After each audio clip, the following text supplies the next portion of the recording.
Hello there. So you want to know how you can simply go ahead and follow other users on MyFitnessPal. This is going to be the only video that you'll ever need to watch on the internet. So with that being said, let's get straight into the video. Simply go ahead and open your MyFitnessPal application, hit on your more button, and then scroll all the way down until you find community.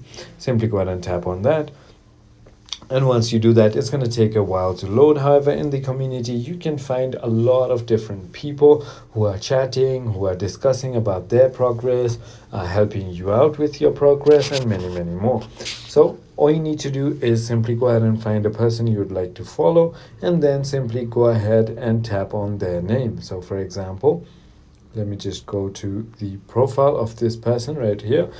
So she's Thelmus SW. Simply click on view profile and click on the follow button right over here by tapping on MyFitnessPal profile, and then her feed is private. However, whoever's feed is public, you can simply go ahead and follow them.